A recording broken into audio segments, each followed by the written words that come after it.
Assalamualaikum warahmatullahi wabarakatuh. Salam bahagia Ibu Bapak Guru hebat. Pada kesempatan kali ini, izinkan saya menyampaikan aksi nyata 1.3 mengenai diskusi visi dan prakarsa perubahan sekolah CGP Angkatan 11. Perkenalkan, saya Hanana Fairuz Nihlah dari SMA Negeri 1 Pemalang. Sebelumnya, ini adalah profil pengajar praktik kami, yaitu Ibu Herlina Widiasari SPD. Lalu, perkenalkan, saya Hanana Fairuz Nihlah SPD. Sebelum melakukan praktik diskusi perubahan, saya terlebih dahulu membacakan puisi tentang Aku Melihat Indonesia. Lalu kemudian bertanya, apa itu visi? Visi membantu kita untuk melihat kondisi saat ini sebagai garis start dan membayangkan garis finish seperti apa yang ingin dicapai. Ini bagaikan seorang pelari yang perlu mengetahui garis start dan garis finish bahkan sebelum ia benar-benar berlari melintasi jalur lari tersebut. Kemudian salah satu tujuan visi yaitu untuk mencapai perubahan yang lebih baik dari kondisi saat ini. Lalu kemudian saya mulai bertanya kepada audiens berkaitan dengan apa saja yang ingin diwujudkan dari sebuah sekolah dan juga sosok murid yang diinginkan. Saya memimpikan murid yang seperti apa. Saya percaya bahwa murid adalah di sekolah saya mengutamakan murid di sekolah saya sadar betul bahwa kemudian saya dan rekan guru lain di sekolah saya yakin untuk kemudian saya dan guru lain di sekolah saya paham bahwa lalu kemudian saya buat menggunakan Padlet dan menemukan beberapa jawaban dari rekan-rekan guru. Selanjutnya, visi SMA Negeri 1 Pemalang yaitu mewujudkan insan Indonesia yang berkepribadian Pancasila, kuat iman, berakhlak mulia, berprestasi prima, dan berwawasan lingkungan dan global. Lalu indikator visinya yaitu terbentuknya peserta didik yang berkepribadian Pancasila, memiliki keimanan dan ketakwaan yang kuat sesuai agama masing-masing. Yang kedua, teraplikasikannya kemuliaan akhlak dan budi pekerti pada peserta didik dalam kehidupan sehari-hari. Yang ketiga, tercapainya prestasi tinggi baik akademik maupun akademik, terbentuknya peserta didik yang mampu beradaptasi dengan perubahan era global, dan terbentuknya peserta didik yang mampu hidup pada era global dengan tidak melupakan budaya lokal. Lalu, visi SMA Negeri 1 Pemalang yang tadi tentunya sejalan dengan profil pelajar Pancasila. Kemudian saya bertanya kepada audiens, adakah visi sekolah kita selama ini sudah selaras dengan cita-cita kita untuk masa depan murid kita?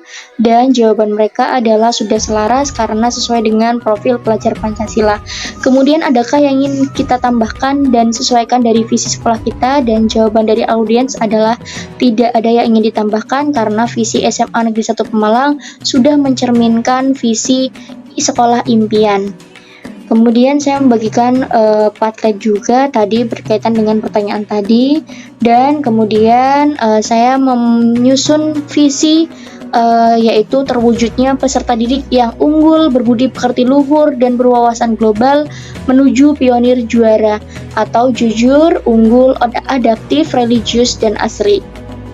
Kemudian visi bersamanya tadi setelah mendapatkan tanggapan dari beberapa rekan yaitu terwujudnya peserta didik yang berkarakter, kreatif, unggul dalam prestasi, berwawasan global, serta berdaya saing tinggi di jenjang lanjut menuju pionir juara, jujur, unggul, adaptif, religius, dan asri. Kemudian tentunya visi tersebut sudah sejalan dengan profil pelajar Pancasila. Lalu ini adalah prakarsa perubahan pada visi yang saya ciptakan yaitu terwujudnya murid yang unggul, berbudi pekerti luhur, dan berwawasan global. Saya menggunakan BAGJA atau BAGJA. Yang pertama yaitu B buat pertanyaan utama. Pada buat pertanyaan utama ada beberapa pertanyaan yang saya temukan, yaitu yang pertama, bagaimana menumbuhkan motivasi siswa untuk unggul, berbudi pekerti luhur, dan berwawasan global. Yang kedua, bentuk kegiatan yang bagaimana sehingga dapat menumbuhkan prakarsa perubahan tersebut. Lalu dari pertanyaan tersebut timbullah tindakan atau penyelidikan, yaitu yang pertama melaksanakan pembiasaan baik sebelum maupun sesudah pembelajaran, mendampingi proses pelaksanaan kegiatan dan mengapresiasi pencapaian. Yang kedua, melaksanakan pembelajaran berbasis proyek, mengaitkan dengan nilai budi pekerti, dan menggunakan teknologi agar terwujud murid yang unggul, berbudi pekerti luhur, dan berwawasan global. Kemudian pada kegiatan yang kedua yaitu ambil pelajaran, saya menyusun pertanyaan yang pertama, bagaimana mengatur jadwal dalam mewujudkan murid yang unggul, berbudi pekerti luhur, dan berwawasan global. Dan yang kedua, sebutkan salah satu kegiatan yang mewujudkan prakarsa perubahan tersebut. Karena di sini kegiatan yang dilakukan adalah ambil pelajaran. Kemudian dari daftar pertanyaan tersebut tercetuslah tindakan atau penyelidikan. Yang pertama, berkolaborasi dengan kepala sekolah dan rekan sejawat dalam menyusun agenda kegiatan agar terwujudnya murid yang unggul, berbudi pekerti luhur, dan berwawasan global. Dan yang kedua, mengaitkan pembelajaran yang sesuai dengan tema terwujudnya murid yang unggul, berbudi pekerti luhur, dan berwawasan global.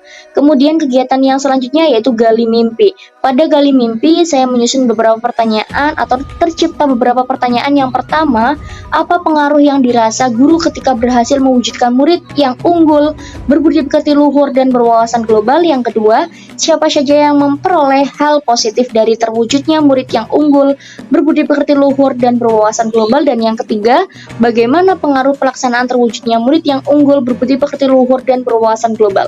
Dari pertanyaan tersebut tercetuslah tindakan atau penyelidikan. Yang pertama, mengevaluasi dan merancang rencana aksi ke depan agar tetap konsisten mewujudkan murid yang unggul, berbudi pekerti luhur, dan berwawasan global. Yang kedua, berkolaborasi dengan kepala sekolah, rekan sejawat, wali kelas, dan wali siswa agar tetap konsisten dalam pelaksanaan. Dan yang ketiga, senantiasa melaksanakan kegiatan pembelajaran yang mendukung terwujudnya murid yang unggul, berbudi pekerti luhur, dan berwawasan global.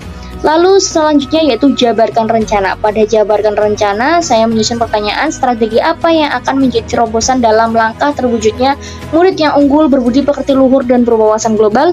Kemudian bagaimana pelaksanaan strategi dalam langkah terwujudnya murid yang unggul, berbudi pekerti luhur, dan berwawasan global. Lalu dari pertanyaan tersebut tercetuslah tindakan. Yang pertama, mencari referensi pada jurnal atau buku terkait penerapan pembelajaran yang mewujudkan murid yang unggul, berbudi pekerti luhur, dan berwawasan global.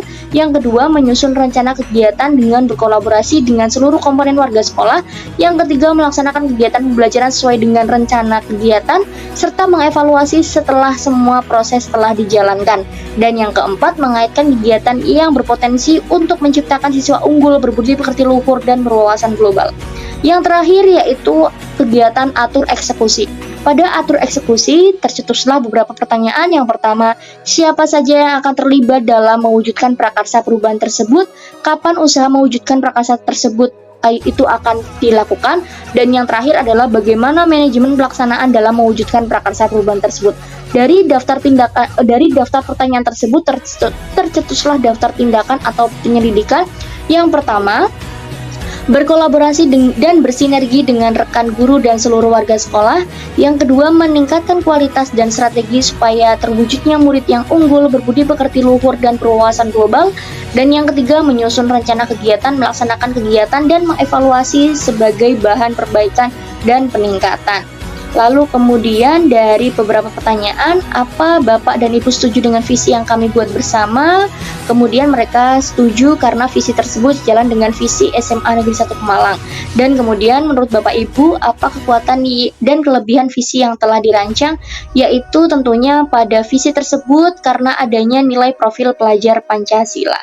Lalu dari pertanyaan yang lain yaitu, apakah menurut Bapak Ibu bagaimana contoh dukungan aktivitas guru? Jawabannya adalah kolaborasi antar murid, guru, kepala sekolah, serta orang tua dalam mewujudkan visi SMA Negeri 1 Pemalang.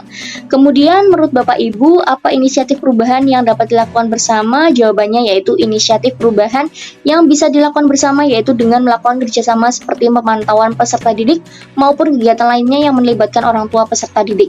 Dan selanjutnya, apa saja kolaborasi yang dapat dilakukan guru, orang tua, kepala sekolah untuk mewujudkan visi? Tentunya kolaborasi yang dilakukan yaitu dengan adanya kegiatan kreativitas yang melibatkan guru, orang tua, kepala sekolah, serta yang sedang berjalan di SMA Negeri 1 Pemalang yaitu kegiatan gelar kreativitas siswa. Dan selanjutnya yaitu menurut Bapak Ibu, apa saja bentuk kegiatan yang dapat dilakukan orang tua, kepala sekolah, dan guru agar visi sekolah dapat tercapai? Tentunya kegiatan yang dilakukan yaitu dengan mengadakan evaluasi bersama guru, orang tua, dan kepala sekolah serta merancang kegiatan perbaikan. Lalu yang terakhir yaitu menurut Bapak Ibu apa saja langkah konkret yang akan dilakukan untuk merealisasikannya, yaitu hal konkret yang dapat dilaksanakan yaitu mengadakan kegiatan yang dapat meningkatkan motivasi peserta didik, serta lomba atau ajang kreativitas asesmen yang mengarahkan pada potensi peserta didik dan bentuk kegiatan apresiasi lainnya. Jawaban tersebut rekam dalam Padlet yang sudah saya buat berdasarkan barcode yang tadi sudah kami sampaikan di depan. Kemudian kesimpulannya yaitu semua pendidik yang mengikuti pendampingan individu setuju dengan adanya visi yang dirancang oleh guru penggerak karena visi tersebut sejalan dengan visi yang ada pada SMA Negeri 1 Pemalang. Langkah selanjutnya yang harus dilakukan yaitu implementasi visi yang telah dirancang agar sesuai dengan harapan dan cita-cita semua warga SMA Negeri 1 Pemalang.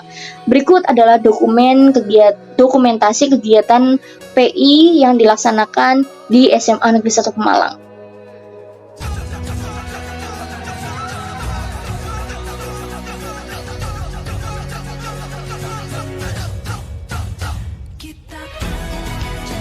Terima kasih dari saya, sekian, kurang lebihnya mohon maaf. Salam bahagia Ibu Bapak Guru hebat. Wassalamualaikum warahmatullahi wabarakatuh.